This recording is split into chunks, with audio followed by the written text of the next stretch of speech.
नमस्कार, न्यूज 18 राजस्थान पर आप सभी का स्वागत। मैं हूं आपके साथ हेमंत कुमार। चलिए खबरों की शुरुआत इस वक्त की सबसे बड़ी खबर के साथ है। रूस और यूक्रेन युद्ध को आज 20 दिन पूरे हो गए हैं और आज 21वां दिन है। इसी बीच खबर यह है कि कीव पर रूस का बहुत बड़ा हमला हुआ है। बड़ी खबर है इस वक्त की। आपको बता दें कि 21वें दिन और तेज घमासान देखने को मिल रहा है। कीव की इमारतों पर रूस लगातार निशाने साध रहा है और रूसी हमले में कई इमारतें अब तबाह हुई हैं। रूस ने काउंसिल ऑफ यूरोप को छोड़ा है प्रतिबंधों पर रूस का ये बड़ा कदम और ये बड़ी जानकारी। 20 दिन पूरे हो चुके हैं रूस यूक्रेन की जंग को और रूस अब तक राजधानी कीव पर कब्जे से हालांकि दूर है, लेकिन यह आशंका है कि कभी भी कब्जा हो सकता है। अमेरिकी राष्ट्रपति जो बाइडेन ने इसी बीच कहा कि हम रूस के खिलाफ यूक्रेन को हथियार देते रहेंगे। इस पर रूस ने बाइडेन, विदेश मंत्री एंटनी ब्लिंकन, रक्षा मंत्री लॉयड ऑस्टिन और पूर्व विदेश मंत्री हिलेरी क्लिंटन समेत 13 अमेरिकी नेताओं पर प्रतिबंध लगा दिया है। ये बड़ी जानकारी। और आपको बता दें कि बाइडेन अगले हफ्ते नाटो की स्पेशल मीटिंग के लिए ब्रसेल्स जाएंगे।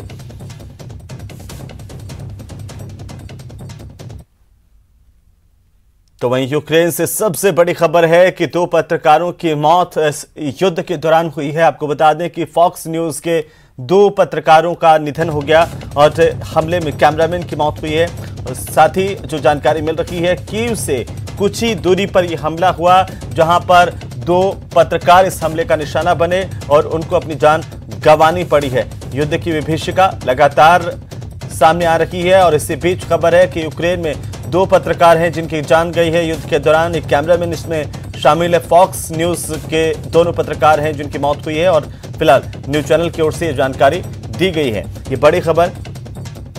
तमाम जो न्यूज एजेंसियां हैं, तमाम न्यूज नेटवर्क हैं, उनके पत्रकार युद्ध को कवर करने के लिए यूक्रेन पहुंचे हुए हैं और इसी बीच ये खबर है कि फॉक्स न्यूज के 2 पत्रकारों की मौत हुई है। ये हमला रूस की तरफ से किया गया आबादी के इलाके में और इसी दौरान कीव से कुछ ही दूरी पर यह हमला हुआ था, जहां पर ये पत्रकार युद्ध की स्टोरी कवर कर रहे थे और इसी दौरान दोनों की मौत हुई है, जिसमें कैमरामैन शामिल है। ये बड़ी खबर है। फॉक्स न्यूज की तरफ से ये जानकारी दी गई है। फॉक्स न्यूज के दोनों पत्रकार बताए जा रहे हैं।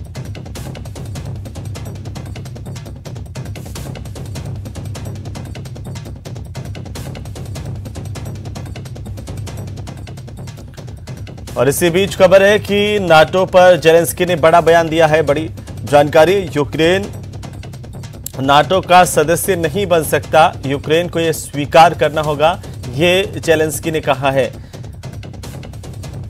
तो ये बड़ी जानकारी है। नाटो को लेकर के जेलेंस्की ने बड़ा बयान दिया है और ये कहा है कि यूक्रेन नाटो का सदस्य नहीं बन सकता है, ये यूक्रेन को स्वीकार करना होगा।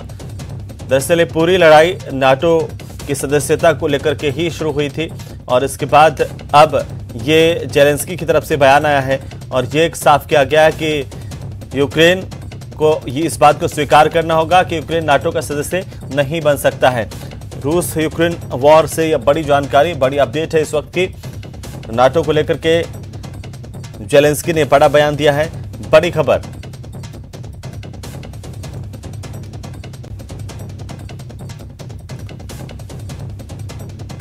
बड़ी जानकारी इस वक्त की। रूस नाटो युद्ध और यूक्रेन के बीच जिस तरह से लगातार माहौल बना हुआ, उसी बीच नाटो को लेकर के जेलेंस्की ने बड़ा बयान दिया है और जेलेंस्की ने कहा है कि यूक्रेन नाटो का सदस्य नहीं बन सकता है, इस बात को स्वीकार करना होगा।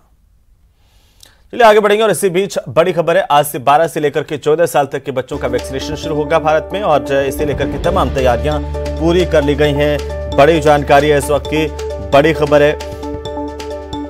तो जिस तरीके से लगातार खतरा बढ़ रहा है कोरोना का, इसी बीच खबर यह है कि देश भर में 12 से 14 साल तक के बच्चों को वैक्सीन लगाने की आज शुरुआत होगी और प्रदेश में 30 लाख से ज्यादा बच्चों का टारगेट लिया गया। 28 दिन के गैप में दोनों डोज लगेंगी और 60 साल से ऊपर के लोग भी बूस्टर डोज लगवा सकते हैं। ये बड़ी जानकारी आम लोगों के लिए। रजिस्ट्रेशन के लिए कोविन पोर्टल पर जाकर के आपको रजिस्ट्रेशन करवाना होगा। उसके बाद जैसे ही तारीख मिलेगी, समय और शेड्यूल तय होगा, उसके बाद संबंधित वैक्सीनेशन सेंटर पर जाकर के जो बुजुर्ग हैं वे अपना बूस्टर डोज ले सकते हैं, क्योंकि कोरोना का खतरा एक बार फिर से मंडराता हुआ दिखाई दे रहा है। चाइना में जिस तरीके के हालात पैदा हुए हैं, उसके बाद चिंता इस बात को लेकर के कि जब चाइना से वापस से नया वेरिएंट निकलेगा तो तमाम देशों पर असर डालेगा। और इसी बीच भारत की तरफ से सबसे अहम जानकारी, 12 से लेकर के 14 साल तक के बच्चों को आज से वैक्सीनेशन शुरू हो गया है। चलिए आगे बढ़ेंगे। राजस्थान में वैक्सीनेशन का नया दौर आज से शुरू होने जा रहा है। आज से 12 से लेकर के 14 साल तक की आयु के बच्चों का टीकाकरण होगा और इस आयु वर्ग के प्रदेश में करीब 30 लाख बच्चों का वैक्सीनेशन का लक्ष्य रखा गया है।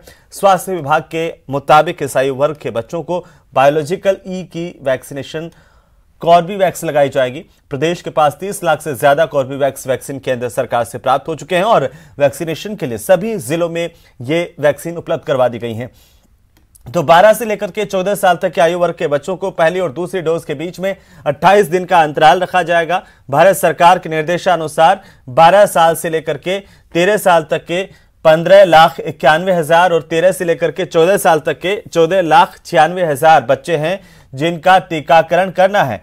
प्रदेश में कुल 12 से 14 वर्ष के 30,87,000 लक्षित बच्चे हैं जिनका टीकाकरण इस दौरान किया जाना है। इसे लेकर के तमाम जागरूकता भी विभाग की ओर से पैदा की गई है और लोगों से अपील की गई है कि अपने अपने जो बच्चे हैं 12 से लेकर के 14 साल तक के बीच में उनका टीकाकरण जरूर करवाएं।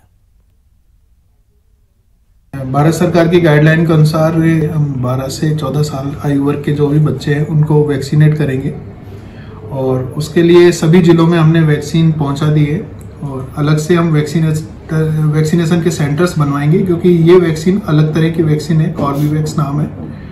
तो अलग सेंटरों पर ये वैक्सीन लगाई जाएगी, उसके लिए वैक्सीनेटर भी अलग होगा, सेंटर भी अलग होगा।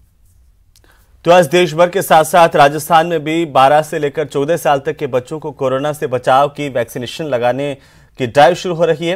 राजस्थान में इस आयु वर्ग के करीब 45 लाख बच्चे हैं जिन्हें कोरोना से बचाव का टीका लगाया जाना है। इस टीकाकरण को लेकर के दौसा में क्या कुछ तैयारियां की गई हैं, इसका जायजा लिया हमारे संवाददाता ने, आप भी देखिए। अब छोटे बच्चों को वैक्सीन लगेगी। 12 वर्ष से 15 वर्ष तक के बच्चों को यहाँ वैक्सीनेशन सेंटर को पूरी तरह वैक्सीनेट किया जा रहा है, धुलाई की जा रही है। साथ ही जो यहाँ पर जो अन्य किसी भी तरह का इन्फेक्शन नहीं हो वो पूरी तैयारी की जा रही है। वैक्सीनेशन सेंटर की प्रभारी संगीता कटारिया हमारे साथ है। पूरे इस रूम को फिनाइल से धुलवा रहे हैं, उसके बाद में हम इसको फ्यूमिगेट कर देंगे। पूरी तरह वो डिसइंफेक्ट रूम होगा, ये बच्चों के लिए बिल्कुल एकदम तैयार होगा। सारी चेयर, बेंच, खिड़कियां, पर्दे सब धुले हुए लगेंगे। वैक्सीन की बात करें तो जो 15 से 18 वर्ष तक के जो बच्चों को वैक्सीन लगी थी वो कोवैक्सीन लगी थी। अब किस तरह की वैक्सीन आई है, क्या चेंज है उसमें? अभी ऐसा कोई क्लियर गाइडलाइन हमारे पास आई नहीं है, लेकिन कार्बोवैक्स नाम से एक वैक्सीन आने का है। कार्बोवैक्स, इसके लिए इनके लिए अलग ही वैक्सीन लगेगी? हाँ, बच्चों के लिए 12 से 15 साल के बच्चों के लिए अलग वैक्सीन आई है, उसका नाम है कार्बोवैक्स। बिल्कुल, जो बच्चे हैं उनके लिए एक नई वैक्सीन आई है कार्बोवैक्स, वह वैक्सीन लगेगी। और जो पहले 15 से 18 वर्ष तक के जो बच्चों को वैक्सीन लगी थी वो कोवैक्सीन लगी थी। ऐसे में अब नई वैक्सीन है, इसलिए जो वैक्सीन है वो मिक्स नहीं हो आपस में, इसके लिए अलग से वैक्सीनेशन सेंटर बनाया गया है। इस जो वैक्सीनेशन सेंटर है इसमें केवल 12 से 15 वर्ष तक के बच्चे शामिल होंगे और दूसरा जो बिल्डिंग है उसके पास में जो अन्य जो भी हैं 15 वर्ष से ऊपर वाले 60 वर्ष तक के जो भी लोग हैं उनको वैक्सीन लगाई जाएगी। ऐसे में अब 2 वैक्सीनेशन सेंटर चलेंगे, छोटे बच्चों को ये अलग से वैक्सीनेशन सेंटर होगा। आशीष शर्मा, न्यूज़ 18, दौसा। और इसी बीच बड़ी खबर दौसा से, जहां पर सरसों के खेत में आग लगने की जानकारी सामने आ रही है और 35 बीघा सरसों की फसल जलकर के खाक हो गई है। बड़ी खबर है इस वक्त की। फायर ब्रिगेड ने हालांकि सूचना मिलते ही मौके पर पहुंच करके इस आग पर काबू पा लिया, लेकिन काफी नुकसान हुआ है। करीब 1.5 लाख रुपए का नुकसान होने की आशंका बताई गई है। सरसों की पूरी फसल तबाह हो गई है इस आग में जल करके और तस्वीरें हम आपको दिखा रहे हैं। 35 बीघा में सरसों की फसल खड़ी थी, इसी दौरान यह आग लगी। पकी हुई फसल थी जिससे आग लगने से काफी नुकसान हुआ है, पूरी फसल जलकर खाक हो गई है। तो सरसों के खेत में आग लगने की बड़ी खबर। हालांकि राहत की बात है कि अब इस आग को बुझा लिया गया है। और इसी बीच राजधानी जयपुर से बड़ी खबर मिल रही है, जहां पर बड़ी चोरी की वारदात को अंजाम दिया गया है। जयपुर में 1 करोड़ रुपए की चोरी की वारदात को अंजाम दिया गया है चोरों की तरफ से। मानसरोवर के इलाके में सूने मकान पर चोरों ने धावा बोला है और 1 करोड़ के जेवर नकदी पार किए हैं। 200 फीट चौराहे के पास ये वारदात हुई है। सबसे अहम जानकारी इस वक्त की बड़ी खबर है, वारदात के वक्त पूरा परिवार घर से बाहर था और इसी की भनक शायद चोरों को थी। रैकी करके इस मकान को निशाना बनाया गया, जिस मकान में लोग नहीं थे, जो पूरा परिवार था वो बाहर था और इसी दौरान एक बड़ी चोरी की वारदात को अंजाम दिया गया है। करीब 1 करोड़ रुपए की चोरी की जानकारी सामने आ रही है। बड़ी खबर है इस वक्त की, मानसरोवर के 200 फीट बाईपास इलाके से एक मकान को निशाना बनाया चोरों ने और यहां से करीब 1 करोड़ रुपए के नकदी जेवरात पार किए हैं। जैसे ही मकान मालिक को जानकारी लगी है उसके बाद होश उड़ गए और पुलिस को सूचना दी गई। बहरहाल पुलिस इस पूरे मामले को लेकर जांच कर रही है।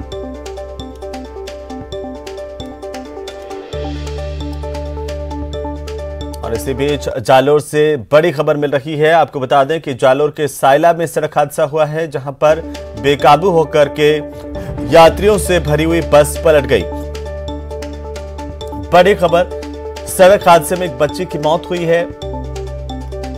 बस में सवार 40 करीब यात्री गंभीर रूप से घायल हुए हैं। एम्बुलेंस की मदद से तमाम घायलों को अस्पताल पहुंचाया गया। सायला के उटवाला मोड़ पर यह हादसा हुआ है। सांचौर से भरतपुर की तरफ ये बस जा रही थी और इसी दौरान ये बेकाबू बस तेज रफ्तार से जो बस है वो जा रही थी और रफ्तार वजह बनी इस हादसे की। अचानक से बस बेकाबू हुई और उसके बाद पलट गई, जिससे 40 लोग घायल हुए। बस में सवार थे एक बच्ची की दर्दनाक मौत इस हादसे में हुई है। तो सभी घायलों को अस्पताल एडमिट किया गया है। बहरहाल ये पहली तस्वीर इस हादसे के बाद की। चारों तरफ जैसे ही जानकारी लगी है बस के पलटने की अफरा तफरी मच गई। जालोर के सायला इलाके से ये बड़ी खबर है। सायला में बस हादसा हुआ है जिससे एक बच्ची की मौत हुई है। तो वहीं मुख्यमंत्री अशोक गहलोत ने कांग्रेस के वरिष्ठ नेता कपिल सिब्बल के उस बयान पर कड़ी प्रतिक्रिया जताई है, जिसमें सिब्बल ने कहा था कि गांधी परिवार किसी और को मौका दें। सिब्बल ने यह बयान 5 राज्यों के विधानसभा चुनाव में मिली हार के बाद दिया था, जिसके बाद अब मुख्यमंत्री अशोक गहलोत ने सिब्बल पर जोरदार निशाना साधा और उनके बयान को दुर्भाग्यपूर्ण करार दिया है। क्या कुछ कहा है मुख्यमंत्री ने, वो आप सुनिए। इनको कपिल सिब्बल जी के दिमाग में ये बातें क्यों आती है, इस प्रकार क्यों वो फ्रस्ट्रेशन में बात करते हैं, मेरी समझ के परे हैं। उनसे मैं उम्मीद नहीं करता था। जिस प्रकार की वो भाषा बोल रहे हैं, जिस प्रकार का उनका सोच है, मैं समझता हूँ दुर्भाग्यपूर्ण। तो कपिल सिब्बल साहब को बहुत चांस मिला है। सोनिया गांधी जी के आशीर्वाद से, राहुल गांधी के सहयोग से उनको केंद्रीय मंत्रिमंडल में जगह मिली है। वो पार्टी के स्पोक्स पर्सन भी रहे हैं और उनके मुँह से ऐसे अल्फाज निकलना बहुत ही दुर्भाग्यपूर्ण है। मैं समझता हूँ कि ऐसे व्यक्ति से ये अपेक्षा नहीं की जाती है कि जिनको कांग्रेस की ABCD नहीं मालूम है, जिनको देशवासी चाहते हैं, हर जाति, हर वर्ग, हर धर्म, हर भाषा बोलने वाले लोग, हर क्षेत्र के लोग, दक्षिण के हो या पूर्व के, पश्चिम के, उत्तर के हों, सब चाहते हैं कि अगर कांग्रेस को एकजुट रखना है तो गांधी परिवार के नेतृत्व में एकजुट रह सकती है। ये अगर विश्वास या क्रेडिबिलिटी उनकी बनी हुई है तो आज हर कांग्रेस जन उनके साथ में है।